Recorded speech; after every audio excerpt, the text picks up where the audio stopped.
ഞാനിപ്പോൾ ഇവിടെ ഒരു വീഡിയോ പോസ്റ്റ് ചെയ്യുന്നുണ്ട്. അത് മാക്സിമം ആൾക്കാരിലേക്ക് ഷെയർ ചെയ്യുക. വേറെ ഒന്നിനെ കുറിച്ചുമല്ല, നമ്മുടെ നാട്ടിലെ കുട്ടികളെ പിടിക്കാൻ വേണ്ടിയിട്ട് കുറേ ആൾക്കാർ ഇറങ്ങിയിട്ടുണ്ടെന്ന് എല്ലാവർക്കും അറിയാവുന്ന കേസാണ്. അതിനെക്കുറിച്ചൊന്നും വലിയ കാര്യമായിട്ട് സോഷ്യൽ മീഡിയയിലില്ല. ബട്ട് അതവിടെ നിൽക്കട്ടെ. ഇതിപ്പോൾ ഇന്ന് മാടക്കത്തറ മണ്ണുത്തി മാടക്കത്തറയിൽ ഒരു 3-4 പെണ്ണുങ്ങൾ ഇറങ്ങിയതാണ്. ഇപ്പോൾ ഇത് ഈ 3-4 പെണ്ണുങ്ങളെ കൂടെ കൂട്ടിയിട്ട് ഇവിടെ നടന്നു വരുമ്പോൾ അതിന്റെ കയ്യിൽ ഒരു കുട്ടീനെ കണ്ടോ. ആ കുട്ടീനെ നമ്മൾ പൊതുവെ വിചാരിച്ചിരിക്കുന്നത് അവരുടെ കുട്ടിയാണ്. ബട്ട് അവരുടെ കുട്ടിയല്ല, അവർ വേറെ ഏതൊരു കുട്ടീനെ പിടിച്ചോണ്ട് വന്നതാണ്. പിന്നെ ഈ പരിസരത്ത് ഇവർ നടന്നു വരുമ്പോൾ അവിടുത്തെ വീട്ടമ്മമാരെ എടുത്ത വീഡിയോ ആണ് ഇത്. അപ്പം ഇവര് ഇപ്പൊ ഇവിടെ വെച്ച് വേറെ കുട്ടികളെ പിടിക്കാൻ വേണ്ടി നോക്കിയപ്പം അയലോക്കംകാരെല്ലാവരും നാട്ടുകാരെല്ലാവരും കൂടെ കൂടിയിട്ട് ഇവരെ പിടിക്കാൻ നോക്കി. അവർ ഓടിപ്പോയി ഒരു ബസ്സിലേക്ക് കയറി. അപ്പൊ ആ ബസ്സിലേക്ക് ഇവര് നാട്ടുകാർ വിളിച്ചു പറഞ്ഞു. അവര് നേരെ മണ്ണുത്തി സ്റ്റേഷനിൽ കൊണ്ടുപോയിട്ട് ബസ് നിർത്തി. ഇവര് 4 പേരെ കൈയോടെ ഇപ്പൊ പൊക്കിയിട്ടുണ്ട്.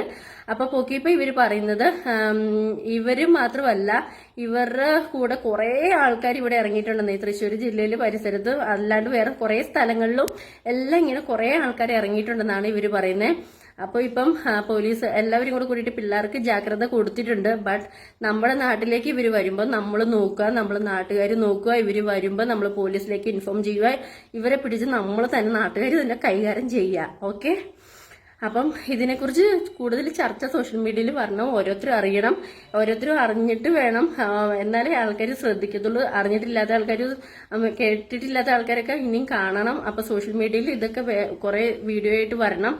അപ്പൊ ശരി, എന്നാ ഇതെന്നാന്ന് വെച്ചാൽ ഓക്കെ.